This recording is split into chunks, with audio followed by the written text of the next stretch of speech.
Hello and welcome to another Booktube video from me, Lauren, from Lauren and the Books. We've made it! We've got to 10,000 subscribers, guys. Thank you. Mwah, mwah, mwah, mwah, mwah. I can't believe that we're at 10,000 subscribers. I knew it was on the way, and I'd done a little push on Twitter thinking, oh, it's gonna be here soon, it's gonna be here soon. And then when I saw that I'd got there, I was like, blooming hell. So imagine 10,000 of you. I always put it in, like Dave and I were talking, and I was like, that's like 12 of my middle schools. That's like 2 1/3 of the hospital that I work in when I'm trying to think of volume of people. And it just absolutely blows my mind that there is that amount of people who would watch this. So thank you so much if you're a subscriber. Welcome if you're a new subscriber. Hello if you've been here since the very beginning. Today is a little sort of celebratory video talking about 10 books for 10,000 subscribers.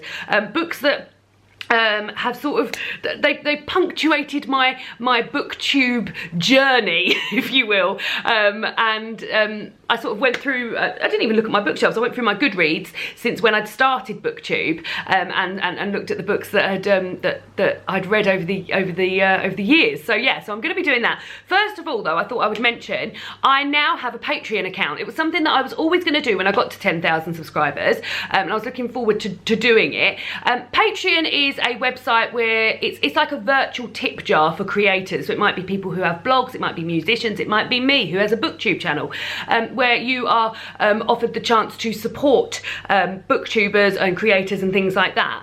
I am a supporter of a few booktubers whose channels I absolutely love, and you could now, if you so wish, be a supporter of mine on Patreon, which would be amazing. You can use my Patreon page, which is www.patreon.com/Lauren and the Books. I will link it down below, and there are sort of different tiers of what amount of support you can give. So if you'd like to pledge $1 a month, which is where I imagine the majority of people who would wish to pledge will end up, you will be privy to access on my Patreon page, where I'll post sort of blog posts. Never written a blog post in my life. Let's see how that goes. Some early videos, some videos that I'm just going to put on Patreon, and also I'm doing something like a little bit of a bonus thing where I've set up a new Instagram account called @Lauren and the Patreon Babes, and if you are a member of the $1 Patreon tier, then you'll have access to that, and I'll be doing Instagram stories and things like that on there, and there'll be stuff on that Instagram that isn't on my ordinary Instagram. The next tier up is $10, and you are still entitled to come and look at the Patreon page and to be a member of Lauren and the Patreon Babes on Instagram. But we can also, every month we will have a chat over email, and I will give you some book recommendations.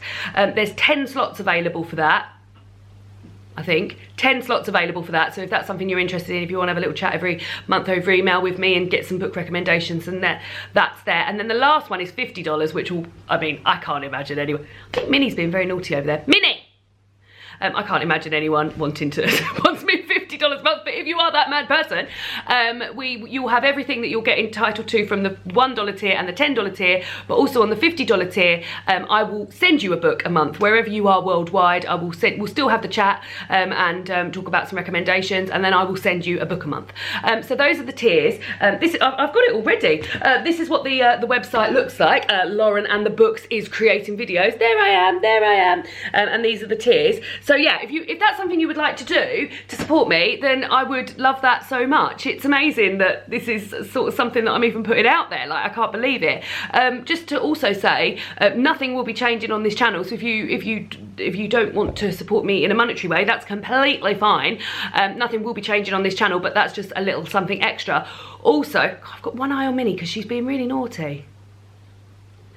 Also, I have a book depository link, so if you feel like you can't commit to something every month, but you still wanted to support me, you could buy yourself a book on Book Depository, my affiliate link, and I earn 5% commission off of that, which is just a lovely little thing. So those are ways you can support me. Blah, blah, blah, blah, blah, blah, blah. Thank you so much. Let's get into the 10 books for 10,000 subscribers. So I'm going to start at the very beginning, and the first book that I ever read for Booktube, because of Booktube, was a book called Everyday by David Leviathan. This is a YA book, and I think, the first booktuber I found was Sana at Books and Quills, so I imagine this is one of her recommendations, and it's a book about someone who wakes up in a different body every single day, and he's fallen in, the person in this body has fallen in love with a girl, and every time they try to find one another when they wake up in that body. It sounds really complex. It was a very lovely love story, and I really enjoyed reading it at the time. I believe there's a sequel now, which I haven't read, but that was the first ever book that I read because of Booktube. The second is another first, and it's the first ever graphic novel I ever picked up, also because of Sana from Books and Quills. The book that, the first ever graphic novel I read was the Encyclopedia of Early Earth, which I really love, and I love the graphics. I don't actually own a copy.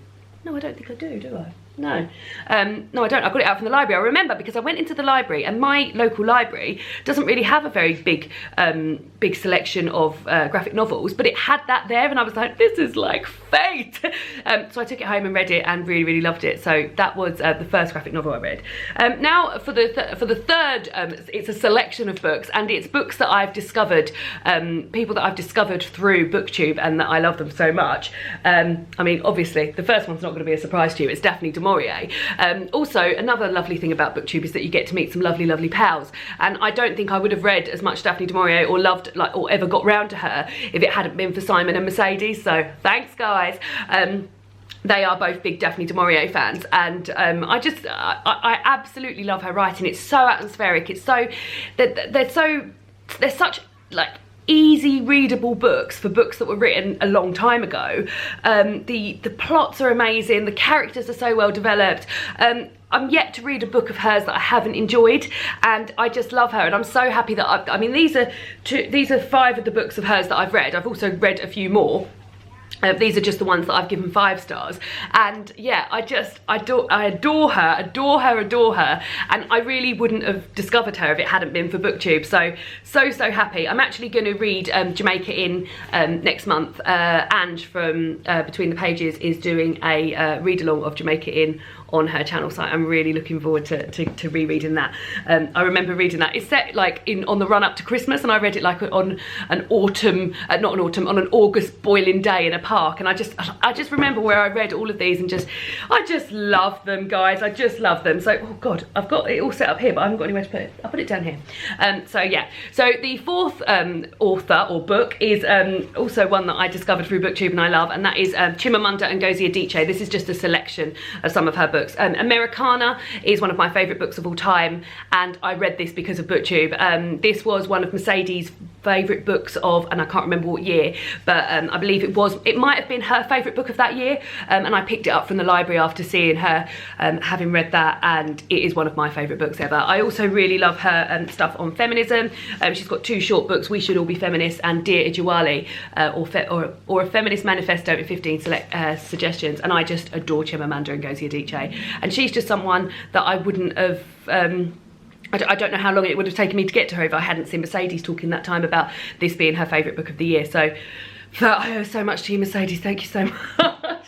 So that's that. The 5th book is just talking about friends from Booktube, which is so lovely. Not only did have I made friends online and then met them in real life, I've also had some opportunities to go to some bookish events which I don't think I ever would have gone to otherwise, and number 5 represents that, and that is Franklin's Flying Bookshop by my good friend Jen Campbell, and then the 2nd, which is Franklin and Luna Go to the Moon by Jen Campbell. These are illustrated by Katie Harnett, and they are just, David and I read this aloud to one another and absolutely love it. We haven't got round to doing that yet, and we absolutely will soon. But I went to the book launch for Franklin's Flying Bookshop, and I am going to the book launch for Franklin and Luna Go to the Moon in a few weeks' time. And I just feel like I've always been a book lover, but never in my mind did I ever think that I would be attending book launches and things like that. So there's just another thing that Booktube has enabled me to go to, and it just fills my heart with joy. And just being able to see like something that your friends created that is just so fantastic and wonderful is just an absolute joy. So yeah, book launches. Imagine, because I've been on Booktube. The next one is sort of my first foray into non-fiction because of Booktube, and I will talk more about audiobooks a bit later on, but one of my first non-fiction books that I absolutely adored, and I'd always been a bit frightened of non-fiction before, was Year of Living Danishly by Helen Russell.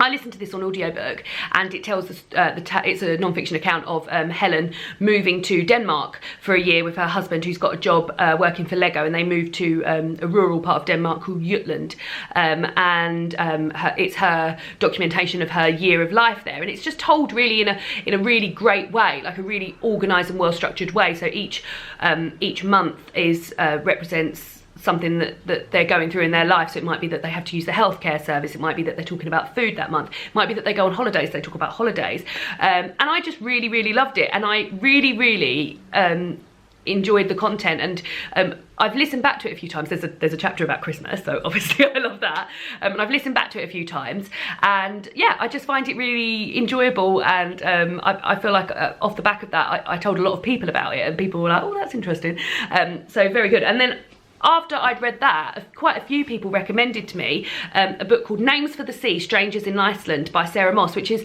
a similar sort of premise in that Sarah and her family moved from Canterbury, which is where I went to university, and they moved to Iceland. They moved to, and I've never ever got close to say, they moved to somewhere that is, they moved to Reykjavik, but there's somewhere like even closer, which I've never been able to say, and she talks about her journey there. And as much as I enjoyed the sort of setup and the information that was in A Year of Living Danishly, this is just written so beautifully. I mean, Sarah Moss is amazing author. The Tidal Zone is one of my favourite books, but a non-fiction book from her about Iceland and just how gorgeous the setting is, and she talks about how her kids went to school there and the food they eat there, and just all such like amazing information. And yeah, those were two of the non-fiction books that I've absolutely loved, and I've always never really considered myself to be a non-fiction lover, and I feel like those really paved the way for me to get into non-fiction, and now I bloody love non-fiction, particularly on audiobook. But I love feminist non-fiction, and I love things about food and about lifestyles, and yeah, I just really love non-fiction, and I've got those two books to thank because of that. The next book that I want to talk about is book number 7, and that is English Animals by Laura Kay, and this represents Booktube meetups.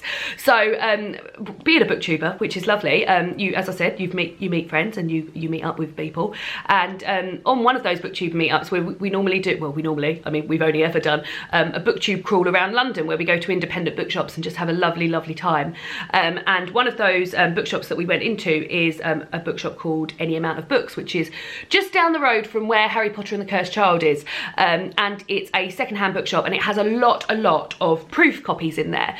So I don't know how that happens, that people just take their proof copies there, but there's a lot of proof copies there. That is a bookshop that I never would have discovered had we not been there on a bookshop meetup. And one of those Booktube meetups, I bought English Animals by Laura Kay.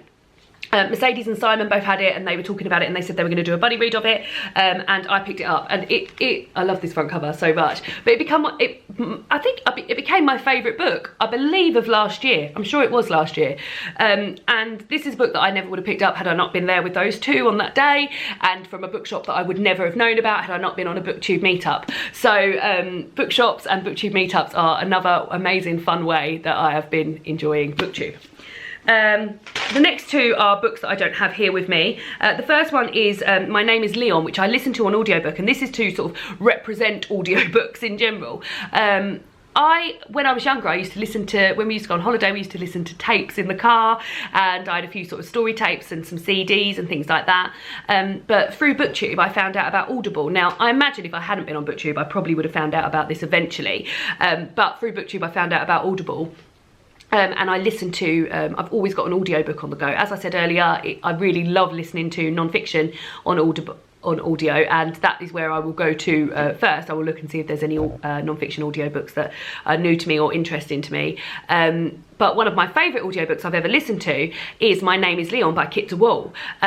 It's an amazing story, and I absolutely love it, about a young guy, a young boy called Leon, who him and his brother get taken into care in the 80s because their mother can't look after them anymore, and Leon is a mixed race child, and his brother is a white baby and gets adopted almost instantly, and you go through Leon's life, and it's just so moving and so amazing and so real, and I absolutely adored it. Now Lenny Henry did the audio book of it, and he just did the most amazing job. He was absolutely fantastic. It's absolutely littered with loads of different dialects and accents and different, like, there's like an old woman and he does her voice amazingly compared to like an Irish guy, and yeah, it was just an amazing audiobook. I absolutely loved it, and yeah, I really do enjoy an audiobook. Minnie, you're being so naughty.